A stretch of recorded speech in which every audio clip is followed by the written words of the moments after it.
What's going on, guys? Just returning back to my channel, and tonight, well, actually, I had to wait for a couple hours for the everything to get updated and stuff. With the Bleacher Report and all that stuff.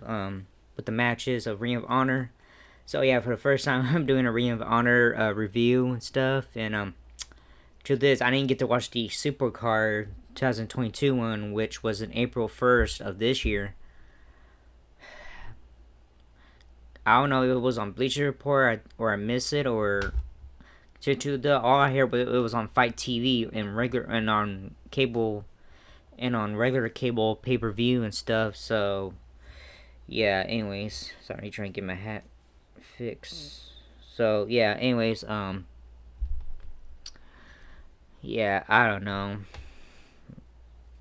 but yeah, this one I watched on Bleacher Report, which is the that before Dishonored 2022, which was already yesterday, last night already. But yeah. So anyways, it was good. I enjoyed it, but I'm still sad I didn't get to watch the other one. So yeah. Anyways, so, yeah. But I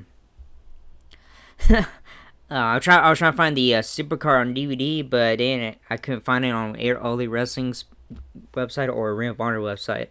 None of it. Stupid ass me. I went to, I guess, eBay by I don't know, Amazon or whatever. Nothing. So yeah. Anyways, no, I'm telling you, this hat. I don't care. So yeah, I don't give a shit. Anyways, yeah, it was good. I enjoyed it, but yeah, 7 matches. Well, there was 4 matches on the pre-show kickoff, which was called 0 Hour, whatever. How you want to say it? 4 matches and stuff. Some of the matches were good on that before the main pay-per-view started. So yeah, I enjoyed it.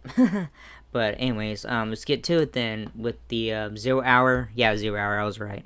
With Colt Cabana versus Anthony Henry. So yeah, it was good, and I'm happy Colt Cabana's back because man, he's been on for a long ass time. So yeah, anyways, right here it says in the first propose, I hope I said that right, booking decision of the night, ROH, which is Ring of Honor, legend Colt Cabana kicked off the show against Anthony Henry, who was accompanied by his workhorseman teammate JD Drake. So yeah, Colt Cabana is the legend, so he's old school. Let me fix this real quick. So yeah, anyways, yeah,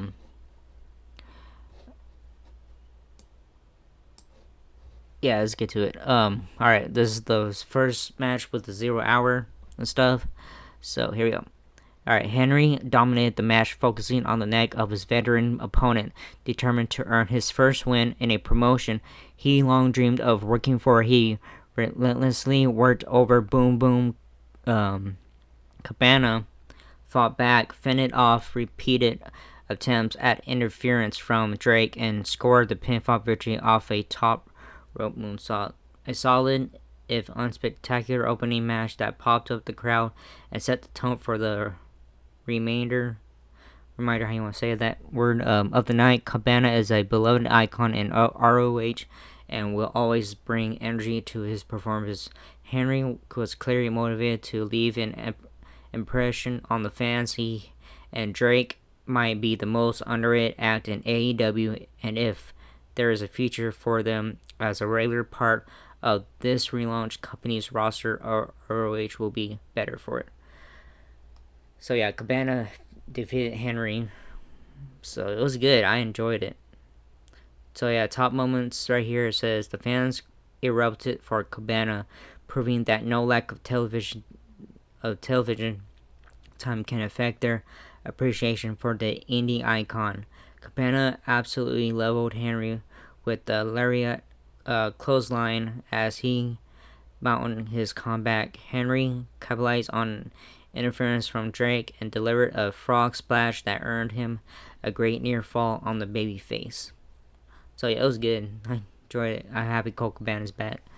Yeah, so it was good. I enjoyed it. Shinobi Shadow Squad versus Trustbusters. I hope I said Shinobi alright. Yeah, for Trustbusters and all that stuff. Long time ROH competitor and beloved underdog cheeseburger team with partner Eli is on. I'm sorry, I already suck at names. To battle Ari Devaring and Slim J as the Shinobi Shadow Squad battled the Trustbusters in the ninth second bout. So this is the second match for the 0 hour. The Hills isolated Cheeseburger and cut the ring off from his partner. Hot Dogs to is on. I sucked at name. I'm sorry, guys. Sparked momentary combat, but in the end, Devaring scored the win with the Fox Splash. This match suffered considerably from a lack of crowd heat, as fans were largely unfamiliar with the heel team. It thus had no real reason to care about match in which they controlled the pace and ultimately won. It is unfortunate too because the commentary team did a great job of setting the stage for this one for the viewers at home, but the lack of heat resulted in a rather flat tag match that did no favors for anyone involved. Ism looked good in this sport, and his short spark late though. Result: Trustbusters defeated Shinobi Shadow Squad. So, and the top moments right here says in Riccaboni, and Caprice Coleman put over Cheeseburger's transformation at a more body weight since ROH's last show in April. The commentary team also did a great job of putting over Slim J as an innovative competitor whose moveset is far from more expensive than ever the most knowledgeable fans realize. For the second match in a row, a heel used the Frog Splash as a signature move for the first time. It actually earned the win. Alright, the third match for the 0 hour stuff. It's Tony Deppen, Alex Zane, and Blake Christian versus Brian Cage and the Gates of Agony. So yeah. Sorry. Tony Deppen, Alex Zane, and Blake Christian all have ties to Game Changer Wrestling, but Saturday night they appeared for a Ring of Honor faced with the unavailable task of battling the Embassy's Brian Cage and the Gates of Agony's Khan and Toa Leona. Cage dominated early, overpowering his Deppen and tossing him around the ring like the machine he is. Zayn exploded into the match moments later, proving problematic for the opposition. The heel suckered him into a sneak attack by Leona,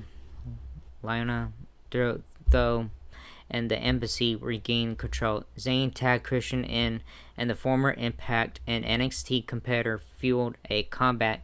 The Gates of Agony cut them off and downed Zayn and Christian.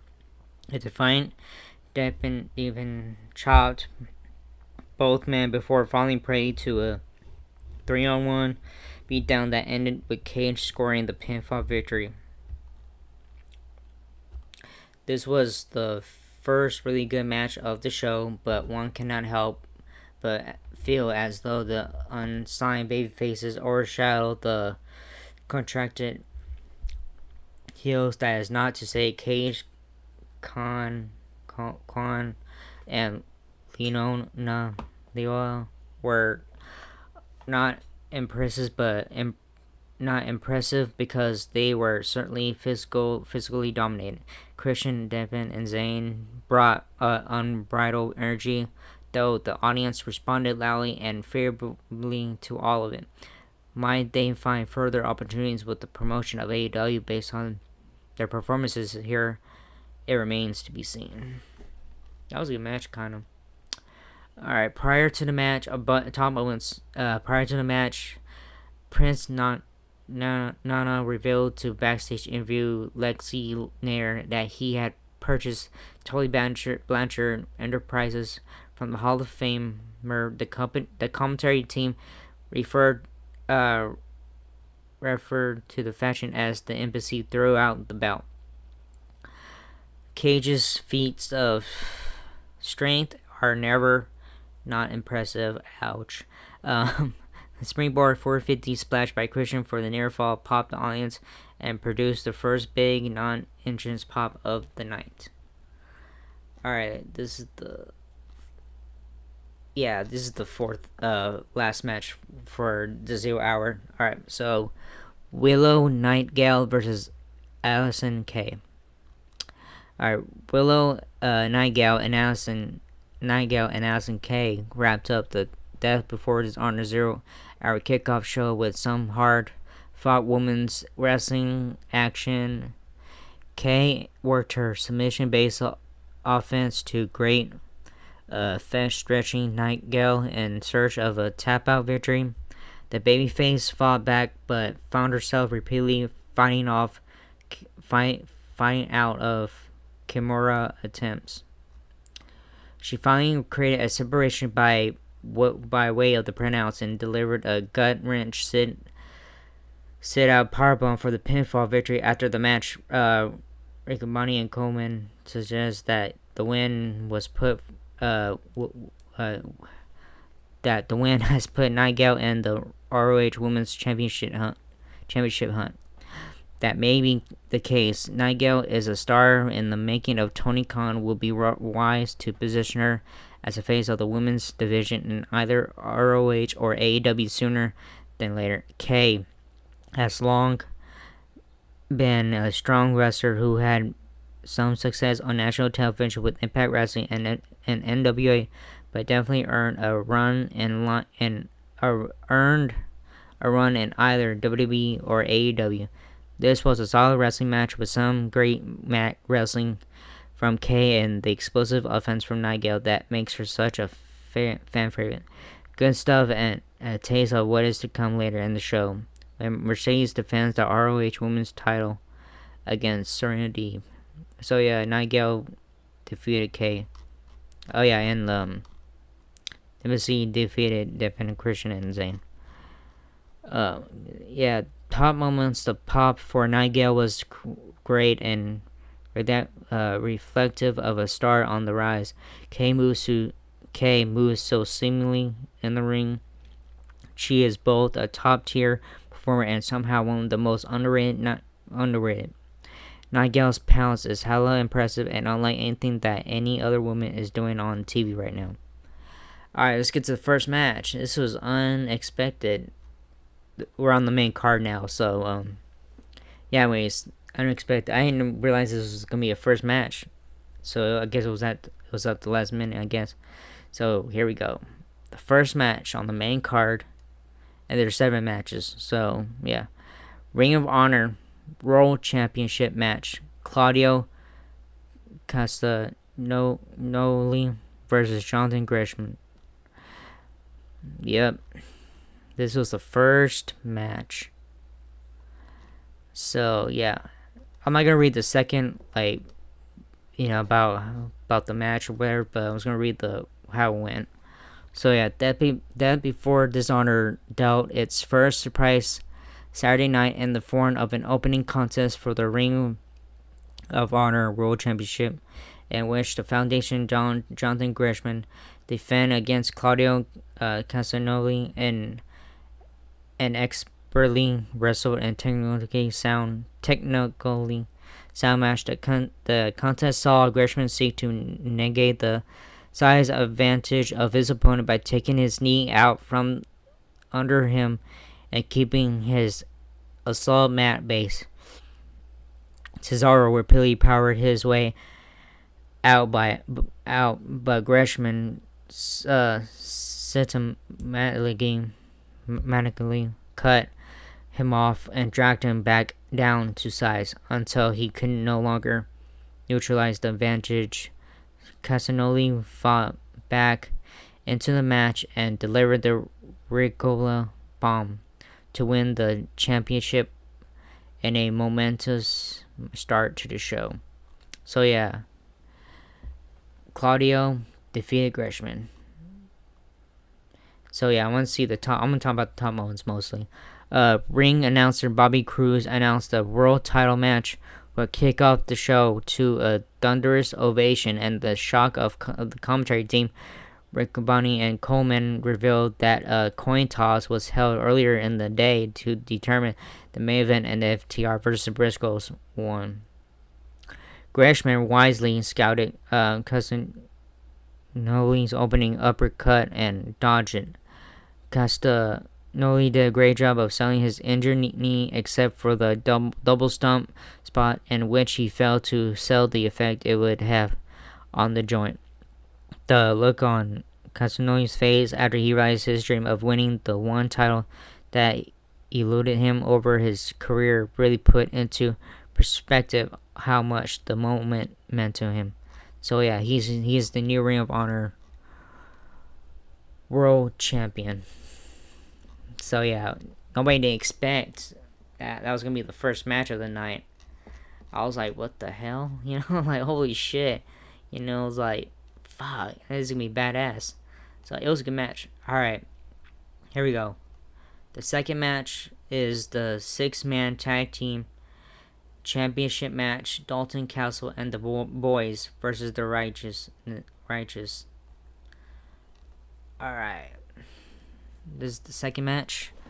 Dalton Castle and the Boys, now named Brandon and Brand, captured the ROH 6-man tag team championship for the second time, defeating the Righteous Vincent Dutch and Bateman in an action-packed match.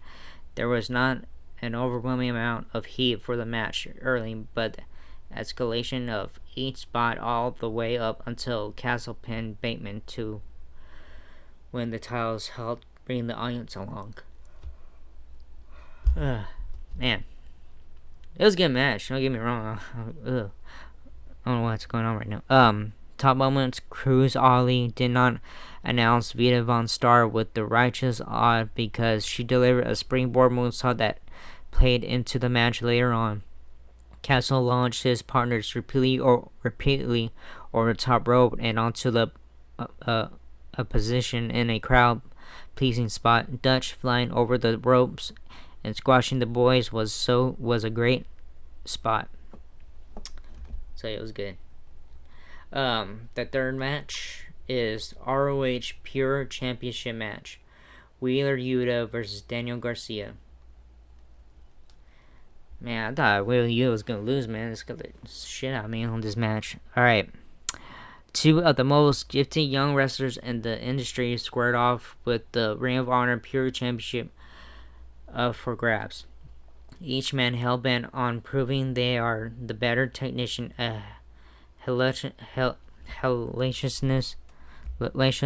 battle saw each man trade punching strikes, then transition seemingly into submissions. There was a vicious exchange of slaps and a single rope break in 15 minutes before Yuda simply out-wrestled his opponent, stacking Garcia up for 3, and the successful title defense. So yeah, Wheeler Yuda defeated Garcia to retain the title. So yeah, I forgot. Oh, sorry guys. Castle Brandon and Brent defeated the Righteous to win the titles, which is the 6-man tag team titles. And Wheeler Yuda defeated Garcia to retain the the Pure Championship title. Alright, top moments. Garcia wore maroon tights to taunt William Regal, who famously gave Bryan Danielson his similarly colored tights in a nice bit of pre-match psychology or whatever. Garcia bit the ear of his opponent, to which Regal stated on commentary is a move he would absolutely do if he was in there, and suggested AEW interim world champion Jon Moxley would have ordered Yuda to do too. Champion and challenger engaged in a brutal exchange of slaps that concluded with Garcia down on the mat and the referee potentially counting him down. Chants of "This is wrestling" poured from the stands as the combatants transitioned from submission to submission. Garcia uses first of 3 breaks 14 minutes into the match. 14 minutes into the match. Defeated challenger the defeated challenger reacted to his loss with the attitude one would expect from a heel, flipping Yuda off and walking all the way to back with his middle finger extended. So yeah, he was pissed off. Who cares? Alright, the 4th match, Dragon Lee versus Rush. Alright, for the first time ever, former Ring of Honor World Champion Rush battled his brother Dragon Lee in a special class of siblings. The brothers predictably had each other's signature offense scouted, knowing exactly what they would pull out when, and as a result were able to counter effectively. The crowd came alive during this match, hanging on every spot. Neither man enjoyed an extended advantage, but both were left in disbelief when the other kicked out their finisher. It was Rush, though, that was able to lure his loved one into a false of sense, then delivered the bull's horns for the second time and secured the grueling win. This was a good match. I enjoy it. So yeah, top moments. Lee delivered a top rope through the rope, through the ropes, toward doing himself into his brother, and through a table in a scary, awe-inspiring spot. The overhead suplex off the ring apron by Rush to a sprinting Lee was amazing and drew O's from the crowd. Rush again utilized the overhead suplex this time, sending Lee flipping into the corner. The bull's horns followed, but Lee kicked out to a chant of "This is awesome" rained down from the stands.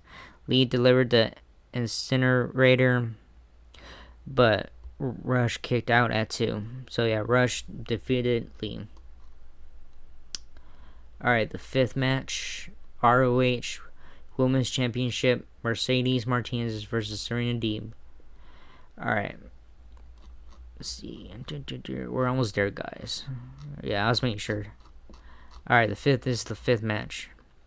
Mercedes Martinez had proven a fighting champion, entertaining Saturday's show, but to persuade her title reign, she would have to defeat one of the best professional wrestlers on the planet. The Professor Serena Deeb Martinez rocked her opponent with her trademark spinebuster, but Deeb recovered and spent the majority of the match seeking submissions.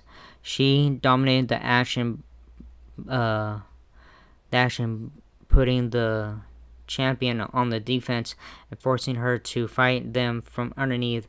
If she hoped to lead the event with her title reign intact, she did, but Deeb beat her. The challenger applied the Serenity Lock, but Martinez countered. The Professor repeatedly slammed her opponent's knee into the mat as the crowd chanted her name. Martinez invaded the submission and delivered the OG drop, but Deeb kicked out the champion. The champion followed with the surfboard dragon sleeper, known as the Brad City Sleeper, leaving the challenger with no choice but to tap out. So yeah, Martinez defeated Deeb to retain the Women's ROH Championship. Alright, Deeb somewhat surprisingly, top moments. Deeb somewhat surprisingly was the overwhelming favorite among the ROH faithful. The challenger transitioned from an abominable stretch to the Deeb Docs, looking to cement Martinez and take the title. It was unsuccessful as the champion fought out and dumped her to the mat. Coleman sold the idea that Martinez consciously approached everything she did in case Deeb was baiting her. A great call from the commentary position that added exponentially to the production of the title bout. Deeb frantically tried to fight out of Martinez's finisher, but her body was bent backward and contorted in a way that made it impossible. Alright, the sixth match, which is the Ring of Honor Television Championship match. Samoa Joe versus Jay Lethal. The intense hatred existing between ROH Television Champion Samoa Joe and Jay Lethal resulted in a pre-match brawl that allowed Santam Singh to interfere on behalf of the challenger and seemingly injure Joe's shoulder.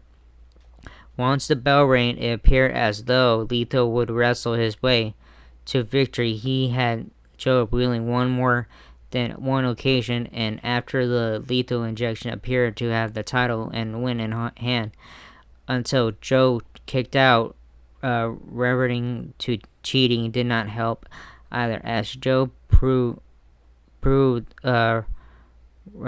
resilient by kicking out of an undetected belt shot to the face. That relentlessly, as well as a veteran ability to out-wrestle any opponent, allowed Joe to catch Lethal with the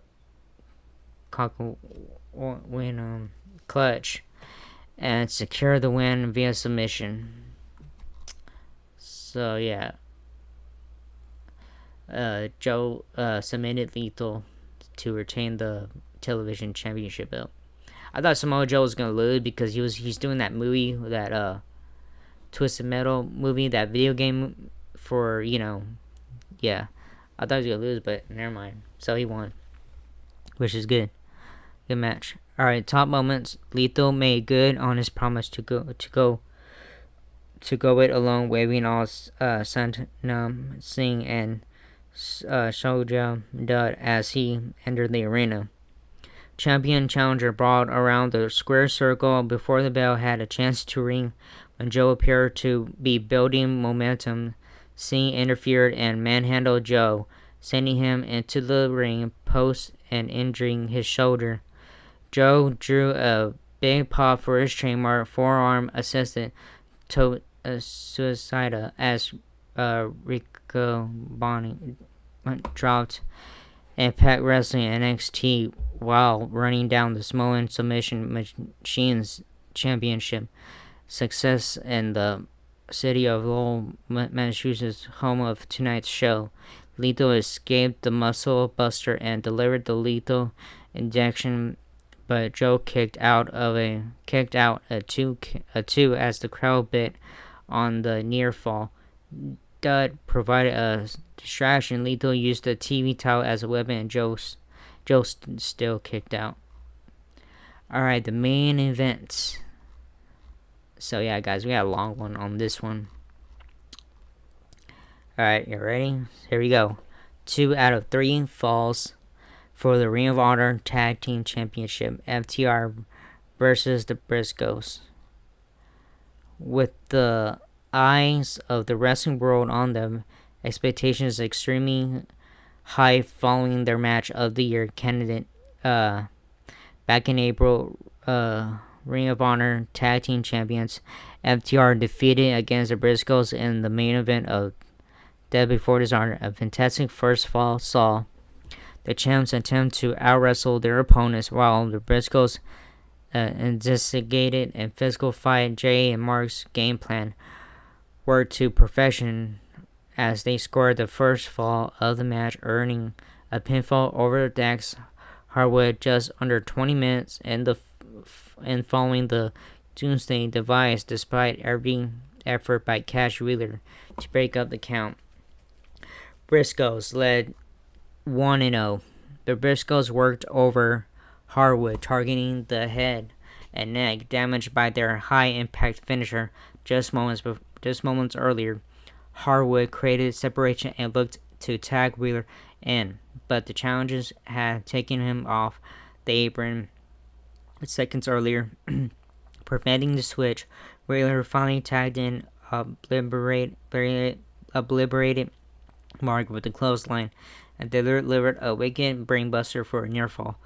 Another close to resulted from a gory special to Mark to Mark.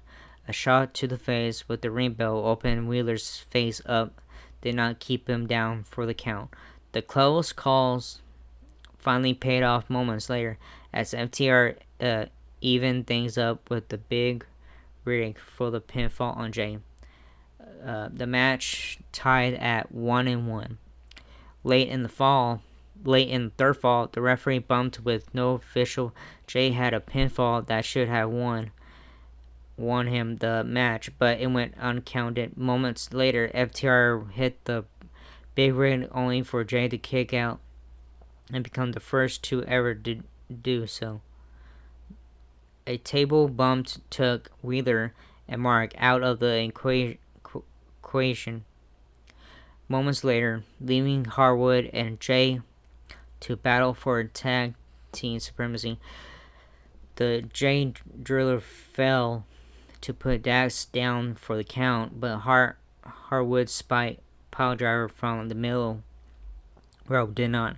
After 43 minutes and 26 seconds, FTR retained the titles via the most minimal exhaustive pinfall ever.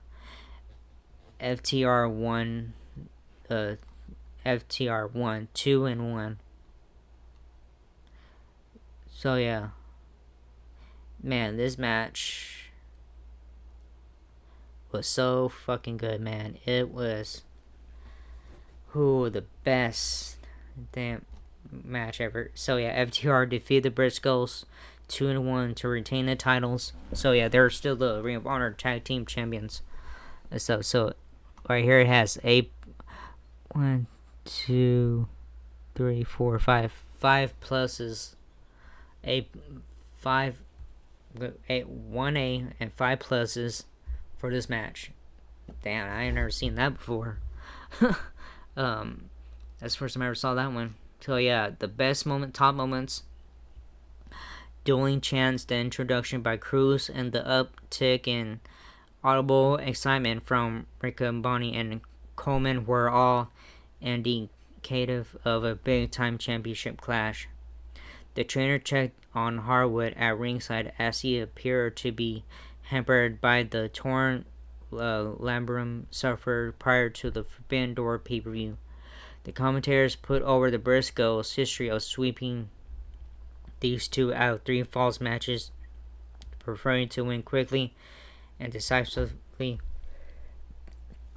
Briscoes bloodlined Harwood's chest with the barrage of chops. The ring bell took out Ricky Steamboat. Coleman exclaimed in awe of Wheeler kicking out from a shot to the face with the weapon. How tough do you have to be to have your head busted open and voluntarily headbutt someone? Cole asked. What we were all thinking as Wheeler attacked Mark. Riccaboni, I ain't gonna lie to you. I've never been in a war like this, Coleman said, then asked about what goes through a competitor's mind in a whole hotly contested match such as this. Chants of tag team wrestling rained down from the stands concerning FTR's desire to bring that art form in the forefront of the industry dating back to their days in WWE. It had to be a rewarding moment for them.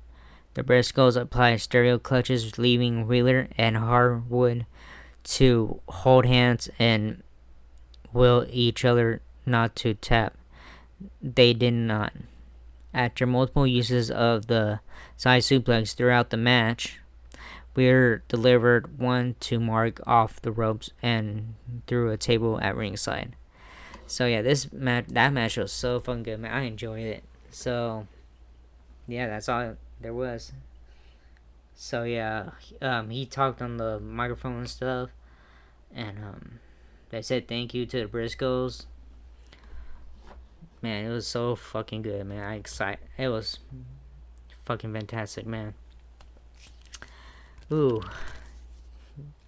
Damn, that was my first, man. That was so good, man. Yeah, so I'm still sad I didn't get to watch Supercard and all that stuff, so, yeah, so anyways, yeah, it was good. So, that was it. Sorry about this long ass video and stuff. So anyways, that was it, and I'll see you all in the next video. Laters.